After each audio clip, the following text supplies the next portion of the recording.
Hello दोस्तों, यदि आप भी क्लास 10th का 19 नवंबर को सेंटअप परीक्षा देने वाले हैं तो अभी के इस क्लास में हम लोग सेंटअप परीक्षा के लिए हिंदी के सब्जेक्टिव क्वेश्चन आंसर देखेंगे।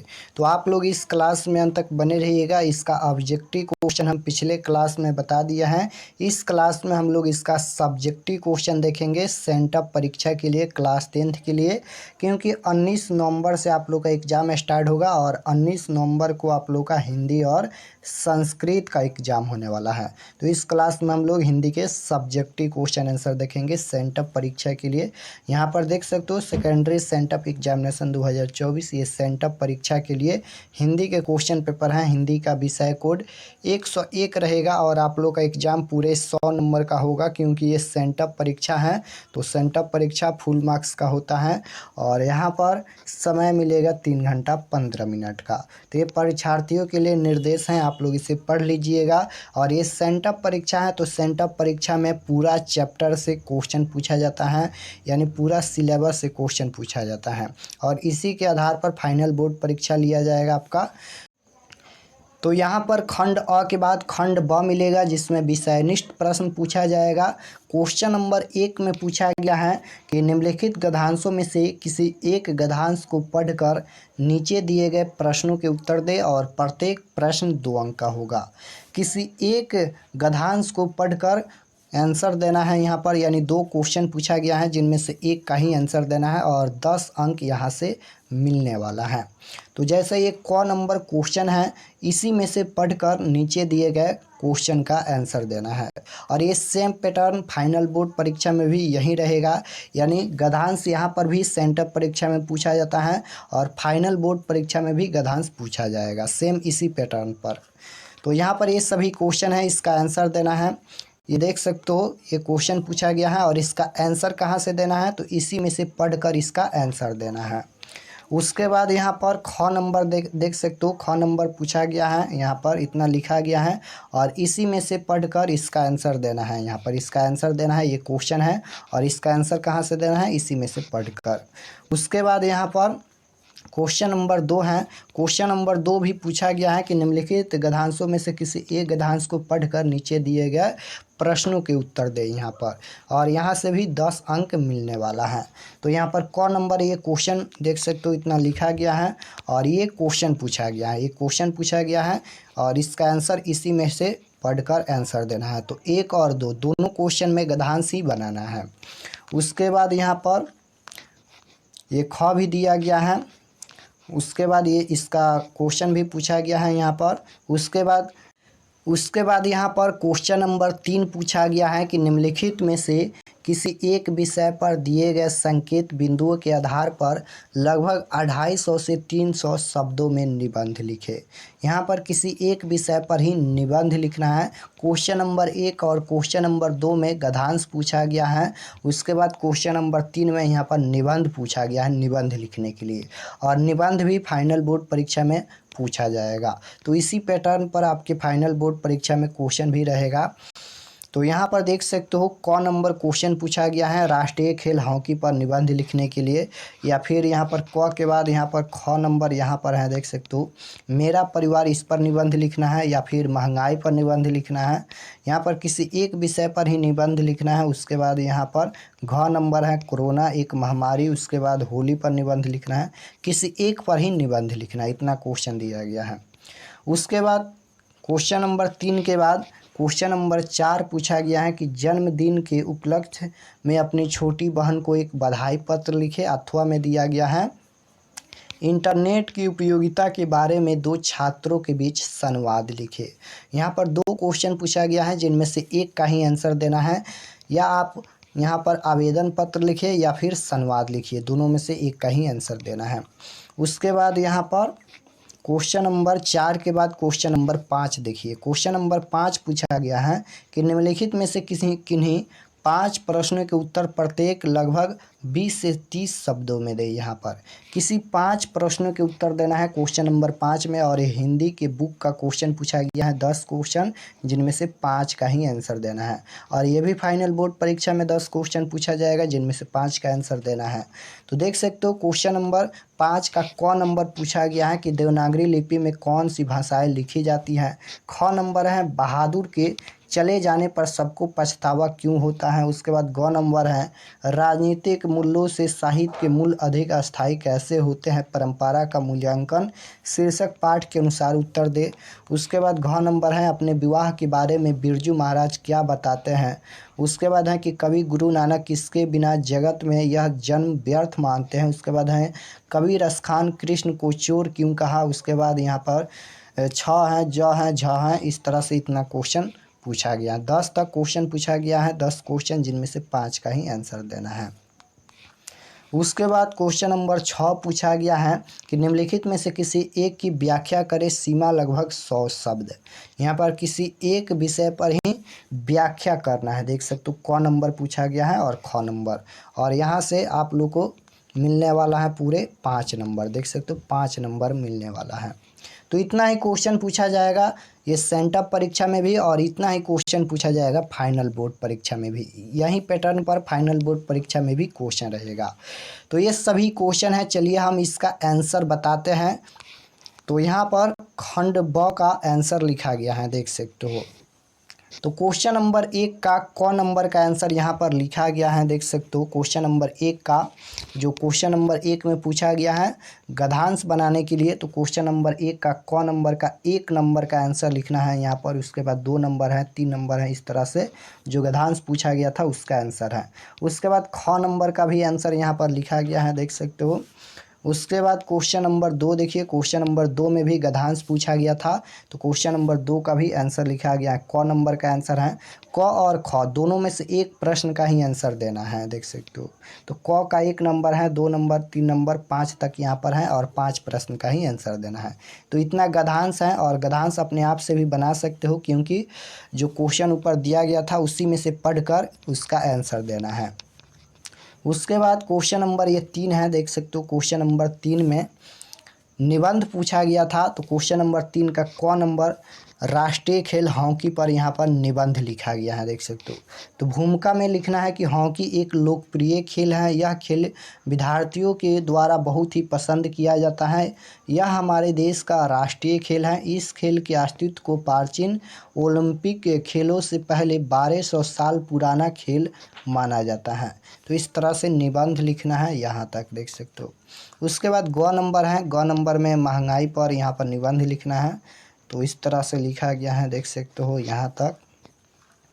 उसके बाद ये क्वेश्चन नंबर 4 का आंसर है, आवेदन पत्र लिखना है।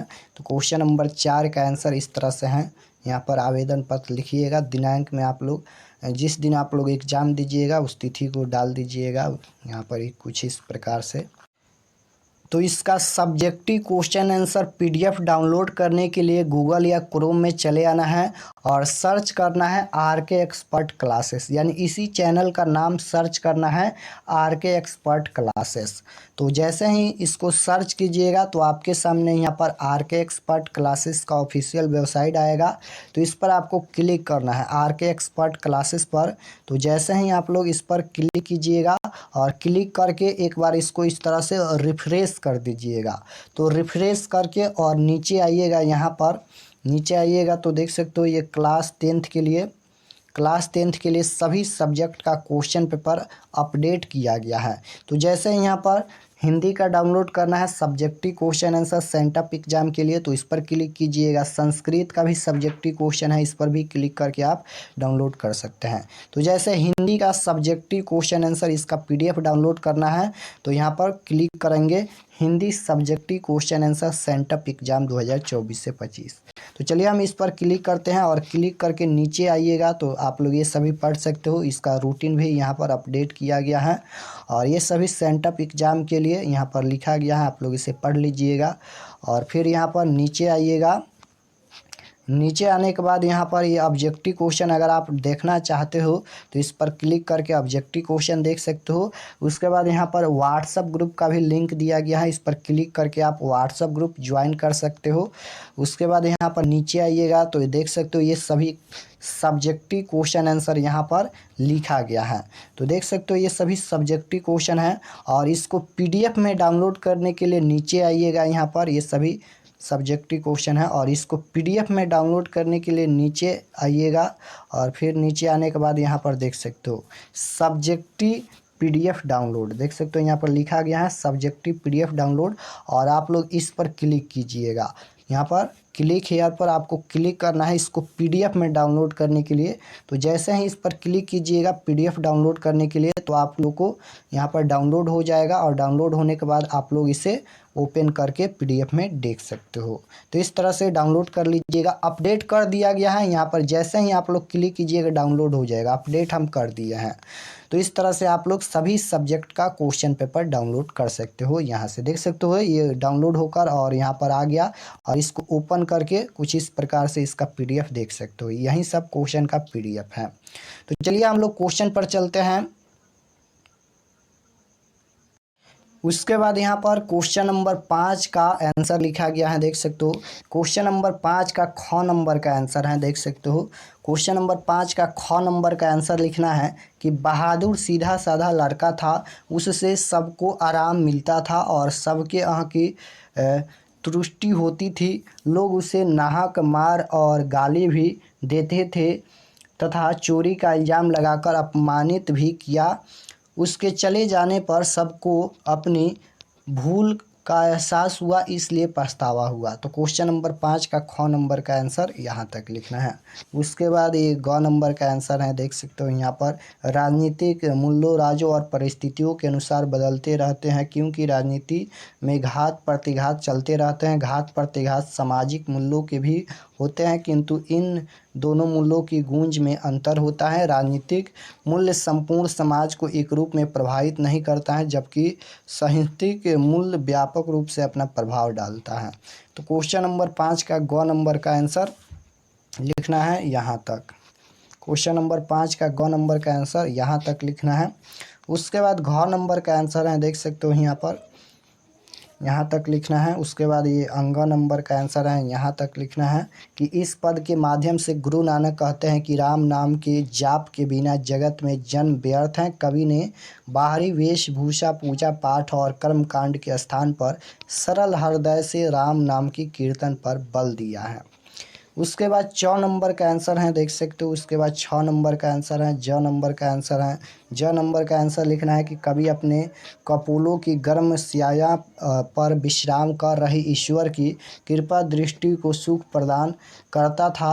वह उसे चट्टानों की ठंडी गोद में सूर्यास्त के रंगों में घुलने का सुख देता था।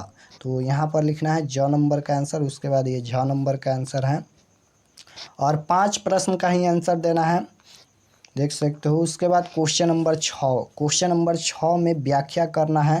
तो क्वेश्चन नंबर 6 का क नंबर का आंसर लिखना है कुछ इस प्रकार से, यहाँ पर देख सकते हो। उसके बाद ये ख नंबर का आंसर है, देख सकते हो। क्वेश्चन नंबर 6 का ख नंबर का आंसर है। क और ख 2 क्वेश्चन पूछा गया था, जिनमें से एक का ही आंसर देना है। तो दोनों का आंसर यहाँ पर हम लिखे हैं, क्योंकि ये सभी प्रश्न को आपको याद करना है। फाइनल बोर्ड परीक्षा के लिए भी ये क्वेश्चन महत्वपूर्ण है, इसलिए आप लोग ये सभी प्रश्न को ज़रूर याद कर लीजिएगा। तो क्वेश्चन नंबर 6 का ख नंबर का आंसर लिखना है कि प्रस्तुत गद्यांश विनोद कुमार शुक्ल द्वारा लिखित कहानी मछली शीर्षक पाठ से लिया गया है। इसमें लेखक ने पूरे घर में फैली मछलियों जैसे गंध के विषय में प्रकाश डाला है। लेखक का कहना है कि बाल्टी को उलटने पर पानी तो क्षण भर में निकल गया और स्नान घर की नाली बिल्कुल खाली हो गई, लेकिन सारा घर मछलियों की गंध से भर गया। लेकिन लेखक के कहने का तात्पर्य है कि जब व्यक्ति की संवेदना नष्ट हो जाती है तब वह पूरे वातावरण को दूषित बना देता है और उसके इस दोष का प्रभाव समाज पर इस प्रकार पड़ता है कि उसके मरने के बाद भी वह दोष लोगों को लोगों को धांसता रहता है। अर्थात जब बुराई फैल जाती है तो दीर्घकाल तक समाज को परेशान करती रहती हैं। लोगों का दम घुट जाता है। जैसे बाल्टी में मछली रखा पानी को बहा दिया जाता है, किंतु मछली की गंध कायम रहती है और पूरे परिवार को बेचैन बनाए रखती हैं। तो यहाँ तक इसका आंसर लिखना है। तो इतना ही क्वेश्चन पूछा जाएगा आपके सेंटअप एग्जाम में, और सभी क्वेश्चन का आंसर हम बता दिए हैं। और इसी पैटर्न पर आपके फाइनल बोर्ड परीक्षा में भी क्वेश्चन पूछा जाएगा। तो ये सभी प्रश्न को आप लोग याद कर लीजिएगा। और इसका पीडीएफ आप लोग कहाँ से डाउनलोड कर सकते हैं, तो गूगल पर जाइए, गूगल पर सर्च कीजिए RK एक्सपर्ट क्लासेस, वहाँ से आप लोग पीडीएफ डाउनलोड कर लीजिए। और उसका लिंक हम डिस्क्रिप्शन में दे देंगे। आप लोग डिस्क्रिप्शन में जाकर वहाँ पर क्लिक कीजिएगा तो आपको सामने पीडीएफ इसका आ जाएगा, आप लोग वहाँ से डाउनलोड कर लीजिएगा। और चैनल पर नए होंगे तो चैनल को ज़रूर सब्सक्राइब कर लेना, ताकि आने वाले नेक्स्ट क्लास आपके पास ज़रूर पहुँचे। तो जाइए गूगल या क्रोम में सर्च कीजिए RK एक्सपर्ट क्लासेस, वहाँ से आप लोग सभी क्वेश्चन पेपर डाउनलोड कर लीजिए। हम अपडेट कर दिया है इसका पीडीएफ, आप लोग वहाँ से डाउनलोड कर सकते हैं। तो मिलते हैं नेक्स्ट क्लास में, तब तक अपना स्टडी कीजिए। आप सभी को धन्यवाद।